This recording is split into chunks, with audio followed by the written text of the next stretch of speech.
Hello, ഇന്നത്തെ video കുക്കിങ്ങോ ട്രാവലിങ്ങോ ഒന്നുമല്ല. ഇന്ന് ഒരു പെയിൻറ്റിങ് വീഡിയോ ആണ്. അപ്പോൾ കുറച്ച് പേർക്കെങ്കിലും ഈ സംഭവം എന്താണെന്ന് മനസ്സിലായിട്ടുണ്ടാവും. ഇത് OHB ഷീറ്റും അതിൻ്റെ ട്രേസിങ് പേപ്പറുമാണ്. അപ്പോൾ ഞാൻ കുറേ നാളായി ഇതുപോലെ എന്തെങ്കിലുമൊക്കെ പെയിൻറ്റ് ചെയ്തിട്ട്, ഞാൻ കല്യാണത്തിന് മുന്നേ ഒക്കെ ഇഷ്ടംപോലെ ഇതേപോലെ ഗ്ലാസ് പെയിൻറ്റിങ്ങും കാര്യങ്ങളൊക്കെ ചെയ്യുമായിരുന്നു. അപ്പോൾ വീണ്ടും കുറേ വർഷങ്ങൾക്ക് ശേഷം ഞാൻ പെയിൻറ്റ് ചെയ്യാൻ വേണ്ടിയിട്ട് പോവുകയാണ്. അപ്പോൾ ഞാൻ ഫസ്റ്റ് തന്നെ പിൻട്രസ്റ്റ് നോക്കിയിട്ട് ഒരു ക്യൂട്ടായിട്ടുള്ള ഒരു കൃഷ്ണൻ്റെ പിക്ചർ ഞാൻ സ്ക്രീൻഷോട്ട് എടുത്ത് വെച്ചിട്ടുണ്ടായിരുന്നു.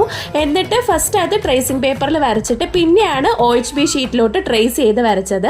അതിനുശേഷം നമ്മൾ ക്യാമലിൻ്റെ വാട്ടർ ബേസ്ഡ് ആയിട്ടുള്ള ഗ്ലാസ് കളേഴ്സ് ആണ് കളർ ചെയ്യാൻ വേണ്ടിയിട്ട് ഉപയോഗിച്ചേക്കുന്നത്. അതിൻ്റെ കൂട്ടത്തിൽ തന്നെ നമുക്ക് ഒരു ലൈനറും കൂടി വരുന്നുണ്ട്. അപ്പോൾ ലൈനർ വെച്ച് ഫസ്റ്റ് വരച്ചതിന് ശേഷമാണ് ഇതേ കളറൊക്കെ കൊടുത്തത്. അപ്പോൾ ഇതാണ് ഫൈനൽ ലുക്ക്. നിങ്ങൾക്ക് ഇഷ്ടപ്പെട്ടോ ഇല്ലയോ എന്നൊക്കെ കമൻറ്റ് ചെയ്യണം. കൂടാതെ നിങ്ങൾക്ക് വീഡിയോ ഇഷ്ടപ്പെടുവാണെങ്കിൽ ലൈക്ക് ചെയ്യാനും ഷെയർ ചെയ്യാനും സബ്സ്ക്രൈബ് ചെയ്യാനും മറക്കണ്ട. ടാറ്റാ.